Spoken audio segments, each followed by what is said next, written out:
Assalamualaikum warahmatullahi wabarakatuh. Selamat datang di ujian tesis saya. Pada video kali ini saya akan mempresentasikan hasil penelitian saya dengan judul Pengembangan Desain Pembelajaran Aritmatika Sosial berbasis RMA untuk meningkatkan kemampuan pemecahan masalah di kelas 7 SMP atau MTS. Perkenalkan, nama saya Riri Nilanda, mahasiswa program Pasca Sarjana Pendidikan Matematika Universitas Negeri Padang. Sebelum saya mempresentasikan hasil penelitian saya ingin mengucapkan terima kasih kepada pembimbing saya, Bapak Dr. Ali Asmar MPD, kontributor 1, Bapak Profesor Dr. Ahmad Fauzan MPD MSc, dan kontributor 2, Bapak Dr. Doni Permana MSI. Baiklah, saya mulai presentasi hasil penelitian saya. Pengajaran aritmatika sosial penting diberikan kepada peserta didik untuk membekali mereka dalam menyelesaikan permasalahan nyata dan juga untuk membantu perkembangan belajar matematikanya. Alur pembelajaran aritmatika sosial yang disajikan dalam buku teks yang digunakan guru matematika cenderung mekanistik. Kondisi ini juga mempengaruhi cara guru mengajar matematika yang cenderung mekanistik. Akibatnya, kemampuan pemecahan masalah peserta didik cenderung rendah. Ini tampak pada hasil tes kemampuan pemecahan masalah awal peserta didik, rata-rata capaiannya 28%. Salah satu alternatifnya yaitu desain pembelajaran RMA. Dengan desain pembelajaran RMA, diberikan pemasalah kontekstual merangsang penggunaan pengetahuan informal dalam memecahkan masalah, menciptakan pembelajaran yang berpusat pada peserta didik. Untuk itu, peneliti melakukan penelitian dengan judul Pengembangan Desain Pembelajaran Aritmatika Sosial berbasis RMA untuk meningkatkan kemampuan pemecahan masalah di kelas 7 SMP atau MTS. Rumusan masalah.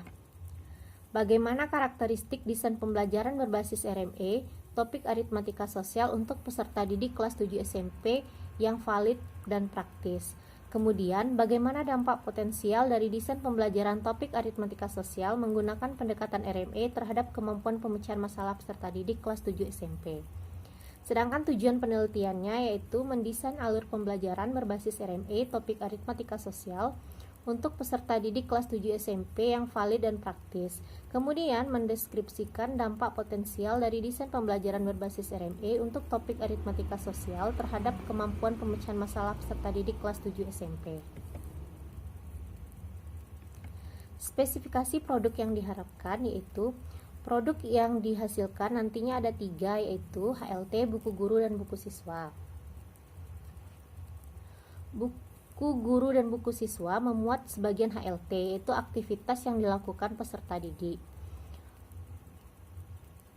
HLT yaitu cara mengajarkan materi, aktivitas dalam menyelesaikan masalah kontekstual, prediksi jawaban peserta didik, antisipasi teori tentang prediksi jawaban peserta didik. Buku guru sebagai pedoman guru dan buku siswa sebagai penuntun belajar peserta didik. Tinjauan pustaka. Kajian teori yaitu desain pembelajaran RMA aritmatika sosial, kemampuan pemecahan masalah, HLT dan LIT, buku guru dan buku siswa. Untuk penelitian relevan dapat dilihat pada slide, yaitu terdapat penelitian relevan terhadap desain pembelajaran RMA, desain pembelajaran dan aritmatika sosial. Kerangka berpikir penelitian. Pembelajaran aritmatika sosial yang belum berjalan efektif dan belum tepat sasaran. Akibatnya, pemecahan masalah peserta didik masih rendah. Alternatif atau solusi yang ditawarkan yaitu pengembangan desain pembelajaran berbasis RMA yang valid, praktis, dan efektif. Jenis dan model penelitian. Jenis dan model penelitian. Aktivitas penelitian dilaksanakan dengan menggunakan 2 jenis desain research, yaitu desain riset model Plum dan desain riset model Grafmeyer and Cobb. Untuk desain riset Plum itu terdiri dari 3 tahap, yaitu preliminary research, prototyping fase, dan assessment fase. Sedangkan untuk Grafmeyer-Cobb yaitu di persiapan, pelaksanaan, dan analisis retrospektif. Untuk prosedur pengembangannya dapat dilihat pada slide. ini dilakukan penggabungan antara desain riset Plum dan desain riset Grafmeyer and Cobb. Untuk instrumen penelitian, pada tahap preliminary research itu instrumen penelitiannya daftar checklist, lembar observasi kegiatan pembelajaran dan lembar validasinya, pedoman wawancara guru dan beberapa siswa, daftar checklist evaluasi diri. Untuk prototyping fase yaitu daftar checklist evaluasi diri dan lembar validasinya, instrumen validasi HLT dan lembar validasinya, instrumen validasi buku guru dan lembar validasinya, instrumen validasi buku siswa dan lembar validasinya. Pada tahap asesmen fase untuk praktikalitas, instrumen penelitian yang digunakan yaitu pedoman wawancara dengan peserta didik dan lembar validasinya, lembar instrumen observasi pelaksanaan pembelajaran dan lembar observasinya, lembar angket praktikalitas buku siswa oleh peserta didik dan lembar validasinya. Untuk efektivitas, itu soal tes akhir kemampuan pemecahan masalah dan lembar validasinya. Untuk teknik analisis data, yaitu untuk validitas, praktikalitas, dan efektivitas dapat dilihat pada slide rumus yang digunakan dan kriteria yang digunakan. Kita masuk kepada tahap bab 4 yaitu hasil penelitian. Yang pertama yaitu hasil preliminary research. Hasil analisis kebutuhan. Peserta didik membutuhkan desain pembelajaran yang dapat memfasilitasi peserta didik berpartisipasi aktif dalam membangun konsep aritmatika sosial.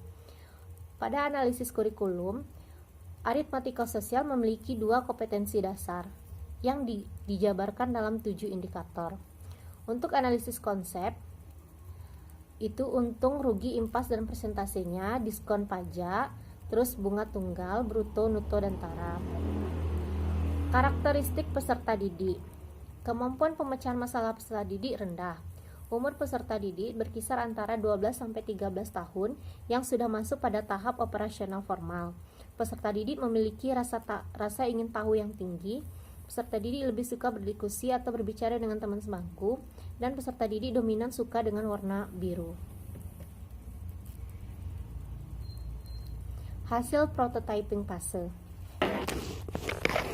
Desain prototype. HLT yang dirancang terdiri dari 4 gunung es. Yang pertama menemukan konsep untung, rugi, impas, dan persentasenya. Yang kedua menemukan konsep diskonan pajak. Yang ketiga menemukan konsep bunga tunggal, dan terakhir menemukan konsep bruto, neto, dan taraf. Implementasi HLT dalam pembelajaran dituangkan dalam buku guru dan buku siswa.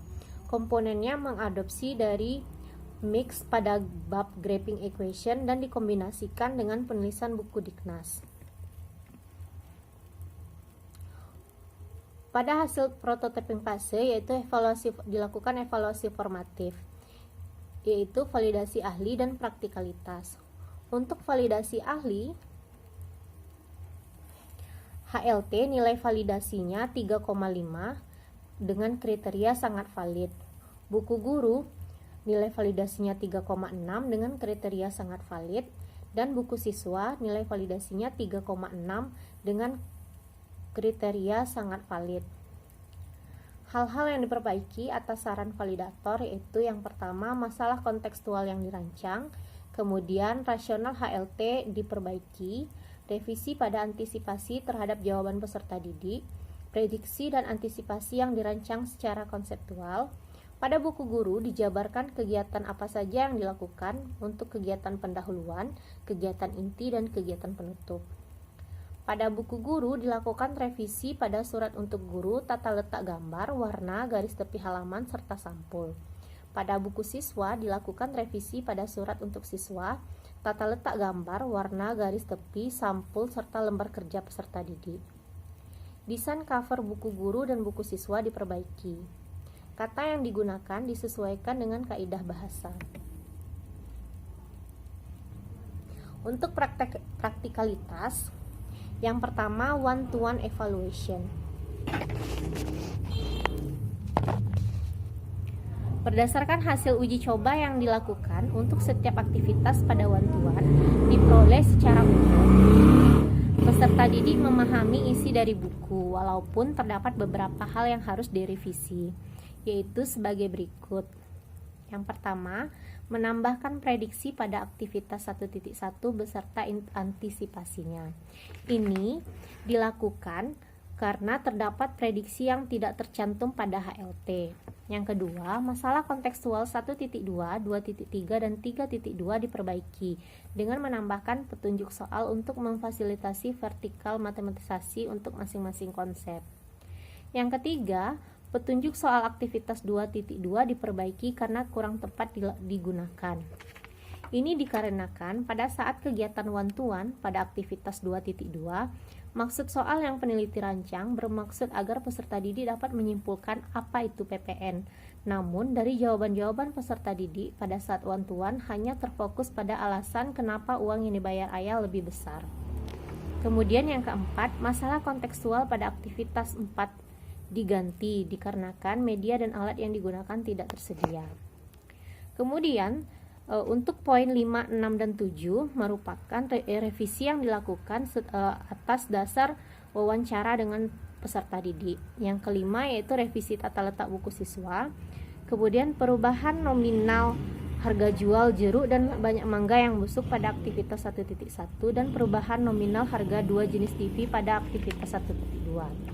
Poin 6 ini dilakukan revisi dikarenakan peserta didik banyak menghabiskan waktu dalam pengoperasian angka atau nominal yang diberikan. Kemudian yang ketujuh, kesalahan penulisan nama orang pada aktivitas 1.1 dan kekeliruan penulisan nomor atau nama aktivitas untuk aktivitas 2.2. Kemudian untuk small group evaluation. Tujuan 1, menemukan konsep untung, rugi, dan impas serta persentasenya. Aktivitas 1.1 menemukan konsep untung, rugi, dan impas dan persentasenya melalui konteks jual beli 3 orang pedagang buah. Masalah kontekstual yang diberikan yaitu Pak Alif adalah seorang pedagang jeruk.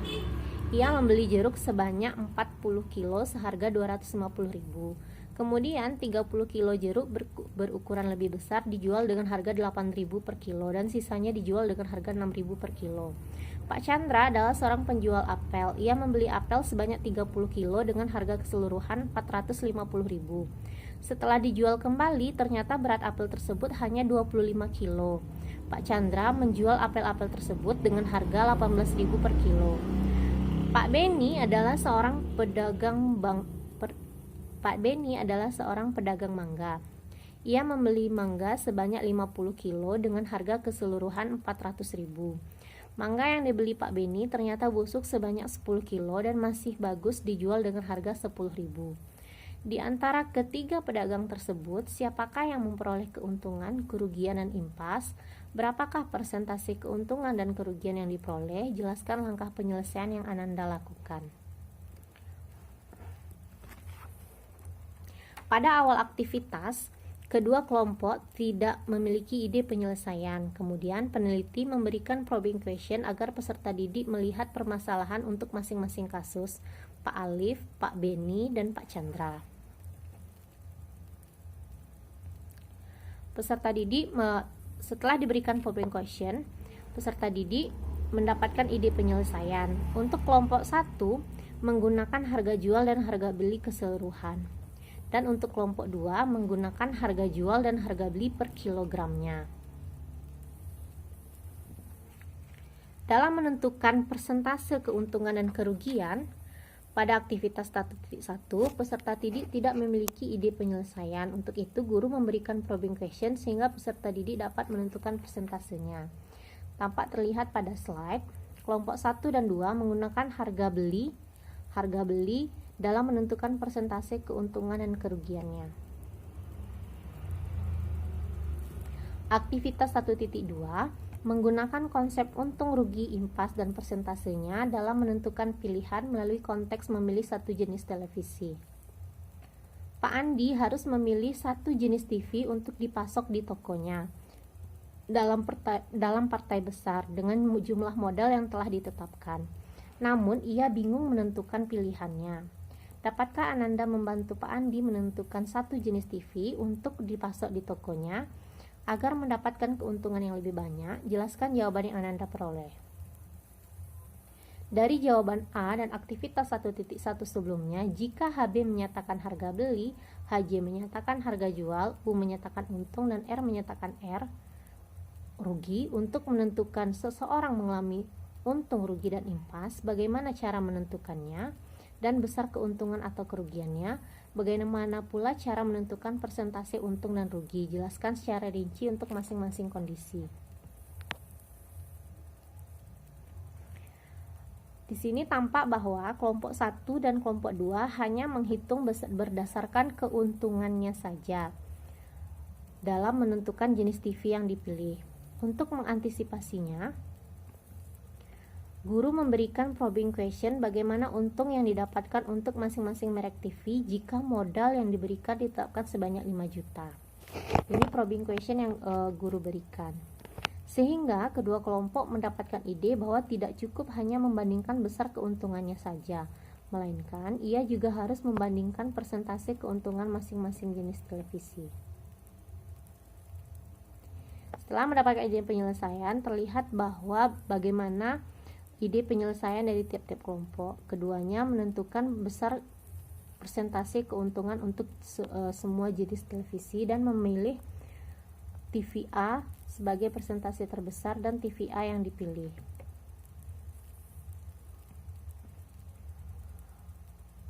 Kemudian peserta didik dapat menentukan konsep formal dari untung, rugi, dan impas. Kedua kelompok dapat menjelaskan untung terjadi jika harga jual besar dari harga beli, rugi jika harga jual kecil dari harga beli, dan impas jika harga jual dan harga jual sama dengan harga beli. Besar keuntungan diperoleh dari harga jual dikurangan harga beli, rugi harga beli dikurang harga jual, begitu juga untuk persentase untung dan rugi menggunakan harga belinya. Aktivitas 2.1 menemukan konsep diskon melalui jual beli pakaian. Sinta bersama ayah dan ibunya pergi ke Pekan Harmoni Sungai Penuh. Ia melihat ke toko-toko jilbab.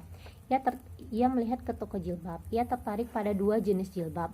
Jilbab yang pertama diskon 70% dengan harga jilbab 70.000. Yang kedua diskon 20% dengan harga yang tertera 75.000. Jika ibu menyukai kedua jenis jilbab ini dan hanya akan membeli satu jenis jilbab, maka jilbab jenis mana yang sebaiknya dipilih ibu? Tuliskan strategi yang Ananda gunakan dalam menyelesaikannya. Dari jawaban kedua kelompok dapat menentukan besar diskon yang didapat untuk masing-masing jilbab dengan menghitung besar diskonnya berdasarkan persentase diskon yang tertera. Peserta didik memahami bahwa diskon merupakan potongan harga, sehingga uang yang dibayar akan lebih sedikit dari harga yang tertera karena diberi potongan harga. Untuk aktivitas 2.2 menemukan konsep pajak melalui konteks pajak pertambahan nilai. Kedua kelompok menentukan terlebih dahulu besar PPN yang digunakan. Peserta didik memahami bahwa pajak merupakan uang yang dibayarkan. Dari hal tersebut, ia dapat menyimpulkan mengapa harga yang dibayar ayah lebih besar, yaitu karena printer tersebut dikenakan pajak. Peserta didik menuliskan bahwa uang yang dibayar ayah merupakan jumlah dari harga printer dan pajaknya. Untuk 2.3 menentukan harga jam tangan setelah diberi diskon dan dikenakan pajak. Pada aktivitas 2.3 ini tujuannya yaitu menentukan konsep diskon dan pajak dalam konsep yang lebih formal. Dari jawaban kedua peserta didik tampak bahwa keduanya dapat menyelesaikan diskon dan pajak dalam konsep yang lebih formal. Untuk tujuan 3, menemukan konsep bunga tunggal dan aplikasinya. 3.1 bunga tunggal yang diberikan pihak bank kepada pihak yang menabung. Untuk jawaban yang diberikan peserta didik, tampak bahwa peserta didik dapat menentukan rumus yang digunakan dalam menentukan bunga selama N tahun dan bunga selama N bulan. Untuk aktivitas 3.2, menemukan konsep bunga tunggal yang diberikan pihak peminjam kepada pihak yang meminjamkan modal. Untuk aktivitas 3.2, kedua peserta didik juga dapat mencapai tujuan pembelajaran, yaitu menentukan konsep bunga tunggal dalam konsep yang lebih formal. Untuk tujuan yang keempat, yaitu bruto, neto, dan tara. Aktivitas 4 menemukan konsep bruto, neto, dan tara melalui aktivitas membandingkan berat bruto, neto, dan tara yang tertulis pada setiap barang. Perhatikan ilustrasi untuk aktivitas 4 berikut. Disajikan ilustrasi, kemudian disajikan 3 produk dengan di setiap produk tertera berat bruto, neto, dan taranya. Diskusikan bersama anggota kelompokmu pertanyaan-pertanyaan berikut berdasarkan ilustrasi dan 3 produk di atas. Beri penjelasan untuk setiap jawaban yang diberikan.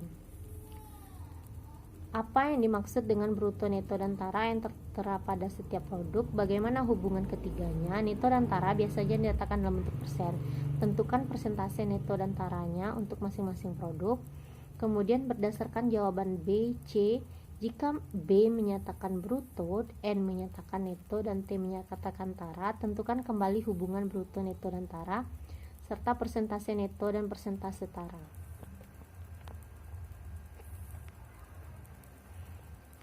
Pada slide ini merupakan jawaban dari kelompok 1. Bruto yaitu berat keseluruhan, neto berat sisinya, tara berat wadah. Kemudian berikut untuk jawaban dari kelompok 2. Secara keseluruhan, kedua kelompok dapat mencapai tujuan pembelajaran, yaitu menemukan konsep bruto, neto, dan tara. Untuk hasil praktikalitas, hasil angket praktikalitas oleh siswa, aspek yang dinilai petunjuk itu praktikalitasnya 86,11 dengan kategori sangat praktis, efisiensi waktu 70,83 cukup praktis, daya tarik 90,63 sangat praktis, kemudahan penggunaan 75,0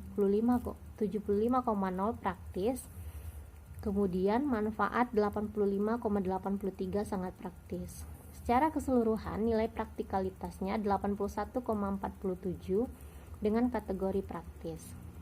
Dari hasil wawancara dengan peserta didik, berdasarkan wawancara dengan peserta didik, diperoleh informasi bahwa buku siswa sangat mudah digunakan. Kombinasi warna dan gambar-gambar pada buku sangat menarik, dapat dipahami dan membantu peserta didik dalam mempelajari materi matematika, serta peserta didik memberikan respon positif terhadap permasalahan yang diberikan pada buku siswa dikarenakan berhubungan dengan aktivitas sehari-hari. Oleh karena itu, dapat disimpulkan bahwa buku siswa yang digunakan sudah praktis. Kemudian yang ketiga, hasil asesmen fase. Persentase kemampuan pemecahan masalah peserta didik. Untuk indikator memahami masalah, capaiannya 100%. Kemudian menyusun rencana penyelesaian 55,56%, melaksanakan rencana 77,78% dan memeriksa kembali capaiannya 72,22%. Rata-rata capaian dari kemampuan pemecahan masalah peserta didik yaitu 76%. Kesimpulan, implikasi, dan saran. Kesimpulan dari hasil penelitian yang dilakukan yaitu desain pembelajaran yang dihasilkan memenuhi kriteria yang sangat valid di mana telah memuat prinsip dan karakteristik RME. Kemudian, desain pembelajaran yang dihasilkan telah memenuhi kriteria sangat praktis di mana isi dan petunjuk mudah dipahami, menarik, serta waktu yang sesuai. Desain pembelajaran yang diuji cobakan berada pada kategori efektif di mana rata-rata persentase tes kemampuan pemecahan masalah 67,17%. Implikasinya, memiliki implementasi yang positif terhadap proses pembelajaran karena peserta didik tampak antusias dalam belajar matematika dan dalam menemukan konsep yang dimulai dengan aktivitas yang dekat dengan kehidupan peserta didik. Peserta didik merasa senang karena mendapatkan kesempatan untuk mengutarakan pendapat, berdiskusi, dan berbagi informasi dengan rekan-rekannya. Saran dalam menggunakan, hendaknya menggunakan konteks media nyata yang agar lebih menarik minat peserta didik. Alur pembelajaran berbasis RMA ini dapat dijadikan pedoman dalam mengembangkan alur pembelajaran untuk topik yang lain. Diharapkan untuk melakukan uji coba ke sekolah lain untuk melihat kepraktisan dan keefektifan yang lebih luas dalam mengembangkan alur belajar ini.